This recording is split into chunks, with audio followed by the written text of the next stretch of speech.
பிரியமானவர்களே, இந்த நாளில் உங்களை சந்திக்க நான் மிகுந்த மகிழ்ச்சி அடைகிறேன். விசேஷமாக நாளை தினத்தில் நடக்கிறதான உபவாச ஜெபத்திற்கு உங்கள் யாவர் அன்புடன் அழைக்கிறேன். நாளை காலை சரியாக 10 மணிக்கு நம்முடைய ஆலயத்தில் உபவாச ஜெபம் இருக்கும். அது மாத்திரமல்ல, சண்டே ஆராதனைக்கும் உங்களை அன்புடன் அழைக்கிறேன். 4 ஆராதனை இருக்கிறது. பங்கு பெறக்கூடிய எல்லா பிள்ளைகளும் வந்து பங்கு பெறுங்கள். இந்த நாளிலே கர்த்தர் நமக்கு கொடுக்கிற வாக்குத்தத்தம் சங்கீதம் 31வது சங்கீதம் 15வது வசனம், Psalms 31 verse 15. என் காலங்கள் உமது கரத்தில் இருக்கிறது, என் சத்துருக்களின் கைக்கும் என்னை துன்பப்படுத்துவர்களின் கைக்கும் என்னை தப்புவியும். நான் விசுவாசிக்கிறேன், கர்த்தர் அதினது காலத்தில் நம்மளை நேர்த்தியை நடத்துகிற தேவன். நம்முடைய எல்லா காலங்கள் கர்த்தரில் இருக்கு. நிச்சயமா எல்லா சத்துருக்களை கர்த்தர் நம்ம இடத்திலிருந்து விலக்கி போடுகிற நேரம். ஆமென். அவர் நிச்சயமா அவருக்கு தெரியும், எந்த ஒரு சத்துரு உங்களை தொட முடியாதபடி கர்த்தர் எல்லாவற்றையும் பார்த்துக் கொள்வார். ஏன்னா உங்கள் டைம் எல்லாம் அவர் கையில் இருக்கு. அதனால் நீங்கள் எதை பற்றி கவலைப்படாதீங்க. சத்துரு உங்களை தொடர்கிறதையும் சத்துரு உங்களை மேற்கொள்ளுகிறதையும் நீங்கள் நிச்சயமாக நீங்கள் கண்டு பயப்படாதீங்க. நிச்சயமாக நான் சொல்லுகிறேன், அவருடைய டைமில் கர்த்தர் உங்களை அதிலிருந்து விடுது வைப்பார், உங்களை பாதுகாப்பார், உங்களை சுகமாய் நடத்துவார். நம்மளாம் ஜெபிக்கலாமா? நன்றி ஆண்டவரே, இந்த வேலைக்காய் சோத்திரிக்கிறேன். எங்கள் காலங்கள் எல்லாம் உங்களுடைய கருத்தில் இருப்பதற்காய் நன்றி அப்பா. எல்லா சத்துருவின் கைக்கு எங்களை விடுதலை ஆக்குங்க.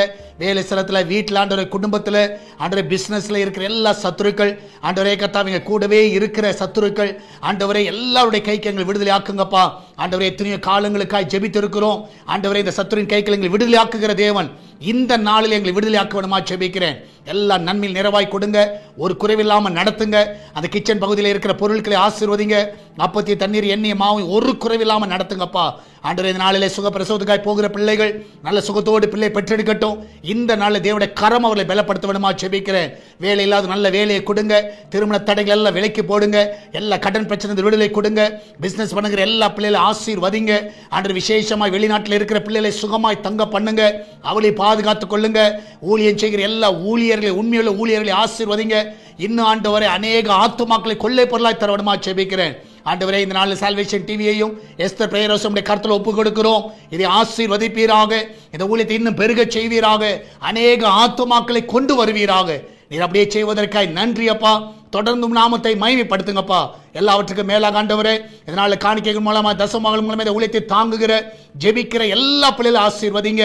இன்னும் இந்த சுவிசேஷ பணியோட எல்லா தேவைகளை சந்திங்க. ஒரு குறைவில்லாமல் நடத்துங்கப்பா. உடைய கரம் அப்படியே செய்வதற்காக நன்றி செலுத்துகிறேன். ஆசீர்வதிங்க. இயேசுவின் நாமத்தில் ஜெபிக்கிறோம் எங்கள் அன்பின் பரலோக பிதாவே. ஆமேன், ஆமேன். பிரியமானவர்களே, கர்த்தர் உங்க கூட இருக்கிறார். தைரியமா இருங்க. நாளை தினத்தில் உபவாச ஜெபத்தில் வந்து பங்கு பெறுங்கள். கர்த்தர் உங்களை ஆசீர்வதிப்பாராக. God bless you.